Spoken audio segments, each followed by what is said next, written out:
Oh, hi again everyone. Welcome to the first episode of Rabbi's Ramblings. In episode 0, I kind of explained what we'll be doing today on these kind of things. Well, that's pretty much me rambling about the topic.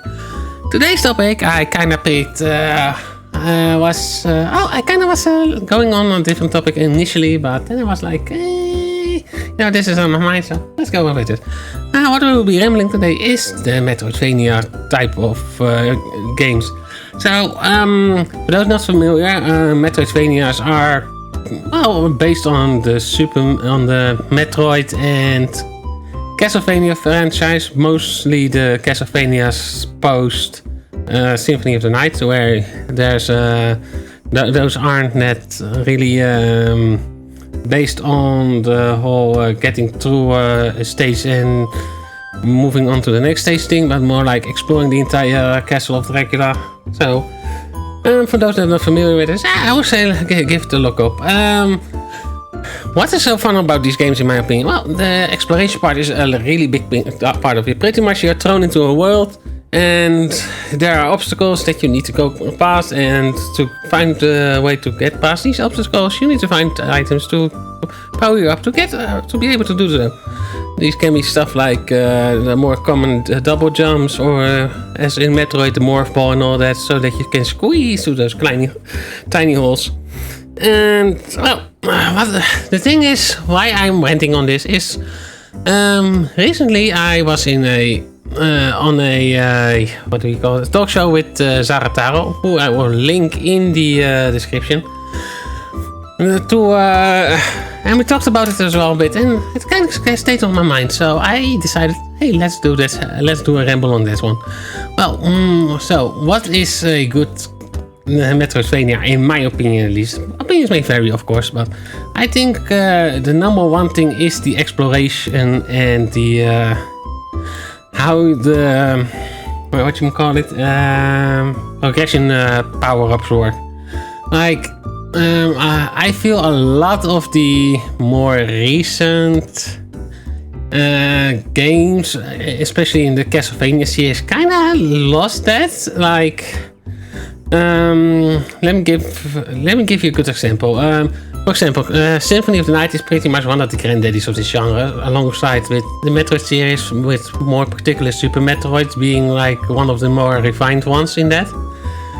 But what you do in for example, Symphony of the Night, you start at the entrance of the castle, you move on, and in like the third room or something, you are given a few options.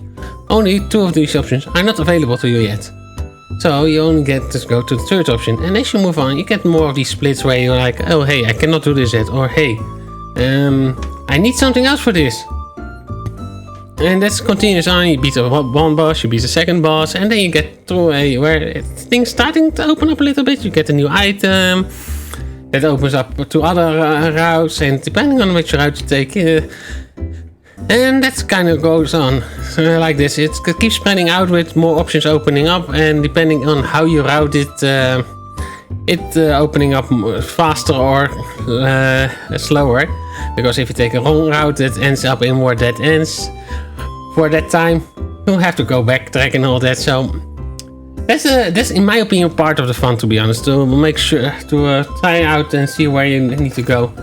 That being said, what I think, for example, let's skip Circle of the Moon real quick, because that was not made by the same director, and I feel it's kind of like an in-between between the old Castlevania with the stage-like progression and the newer ones. So they kind of didn't know what they want to. But for example, Harmony of Dissonance or IOSO, you still get the similar experience. They tried some new things out. Harmony of Dissonance definitely tried some new things out with the whole. I would let you play it for yourself. It's a good game, anyways. But I wouldn't want to spoil too much. But Aria of Sorrow, once again, put you at the entrance of the castle and let you explore from there. As you go on, you get souls for that let you slow down the fall of a jump, and then you get the double jump and all that. And eventually you will be able to make it through the castle. It's just similar there. Dawn of Sorrow, same thing. It's Dawn of Sorrow has the horrible touch screen mechanics, but that's a different thing. That's not really. That's I think, from what I recall, Nintendo kind of required it in the games from that era to at least incorporate the touchscreen in some way. So that was a thing. Not a good thing in my opinion, but it was a thing. So that being said, after Dawn of Sorrow, it kind of changed in my opinion. We get Portrait of Ruin next, which recently played. I think there's a playlist. Yeah, I have a playlist on of the. I will link that somewhere, maybe in an annotation up there somewhere. But these kind of games kind of like went full on with. You still start at the entrance of the castle. And then you move on and you get an ability and you enter a portrait. And the portrait brings you to an entire world that you need to explore, but the exploration part of it is less. I don't mean that it's more stage-based. You start off in the city of Haze, if I recall correctly. And pretty much you explore that entire part. Once you do it, you move out and go into the next part of the castle, find a new portrait, and rinse and repeat for about. I think there are like 4 initial portraits, and then you go beat the main antagonist, and then that opens up for more portraits, which are kind of like remasters of the 4 initial ones. And the exploration part I feel is kind of like it's still there. The portraits are big enough to say, hey, they are. You can explore in them, but it's also the exploration itself feels more like you are limited in the scope of the exploration because each portrait is a thing on its own and. It's not like a really big sprawling dungeon. It's like I would compare it more to a Zelda-like game where you have like this is the overworld and then you go into a dungeon, do your thing there, and then move out of it and then go to the next one. And kind of sad because it kind of takes away from the exploration part. Yeah, and then we get to Order of Ecclesia. I have issues with that game for several reasons. Yeah, for those that watch me stream it, I probably will be up soon here on YouTube as well in the archive. So, but that was a game, and it had some. The combat was really refined in it, but the exploration for at least half the game was not there. It really is stage-based, and you start off in Ecclesia itself, and then you move on to a ruined monastery, and then you move on to the town, and then you move on to the next stage, and then you move on to the next stage, and then you move on to the next stage, and if you do all the things you need to get the good ending, then you'll eventually open up Dracula's Castle, and that's when the exploration part actually starts, because Dracula's Castle is relatively big. But compared to previous iterations of the castle, it's kind of like... Okay. Insert Saitama meme. But anyways, I feel like that they kind of lost part of what makes an Metroidvania and Metroidvania. And if you then move on to Iga's next game, Blood, which is not a Castlevania, technically. It's Bloodstained Ritual of the Night, technically an indie game after he moved away from Konami. And you see a lot of the things in there are back to what it was. You get a huge sprawling castle with a lot of things to explore, and yeah, it might not be the bestest out there, but I definitely recommend it, by the way. It's a really nice, if you want to get into a relatively easy one, try that one out.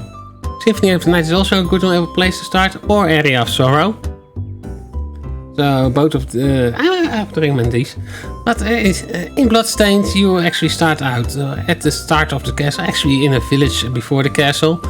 And as you move on, you unlock more parts, you unlock abilities, and as you go on, you unlock more stuff. And it falls back to a lot of things. And I feel that, yeah, I feel that a lot of Metroidvania-like games, or those that try to be part of, kind of miss the part that the exploration of the area you're dropped in is kind of the more important part over things like combat or combat often gets more prioritized over the exploration part, and I feel like that's kind of like it's a bit if you want to go for that, yeah, for sure, but like another good example, the one that I played on stream was Toho Lunar Nights, which is a really good Metroidvania in my opinion, because it has the same principle. You get put into at the start of the area, and as you go, you explore more of it. You unlock more abilities. You can backtrack to unlock certain areas you hadn't accessed before.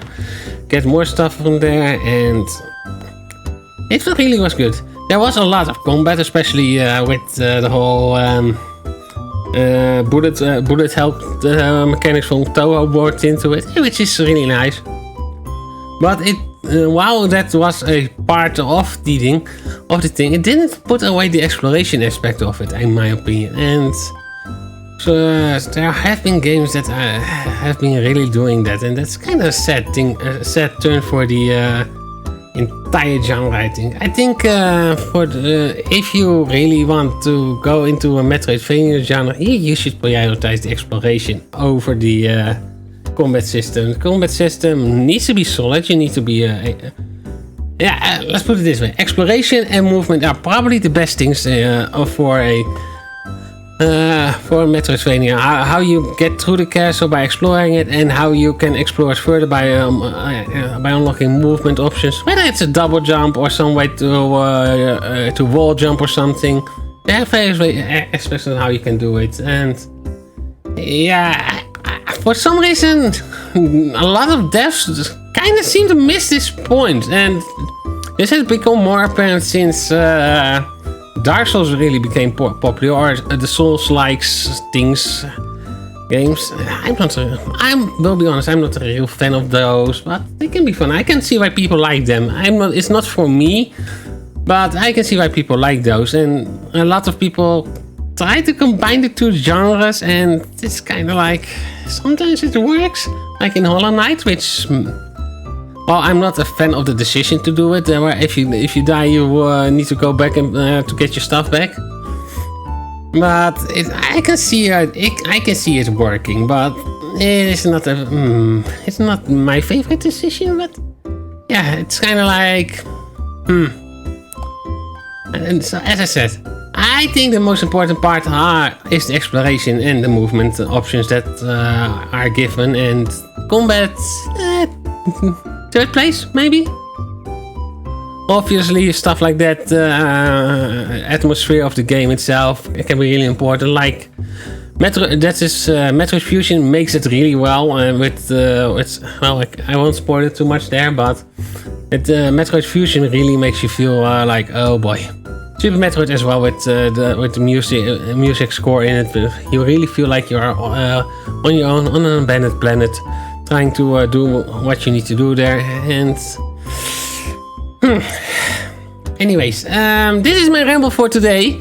What do you think? Should Metroidvanias be more combat oriented, or do you agree with me and say, hey, there should be more movement and exploration based, and combat being like a secondary or third priority in them. Anyways, let me know in the comments, and if you have another topic you want me to discuss at some point, leave it as well. I will see you on the next ramble. Have a good night. Bye, bunny, and bye bien.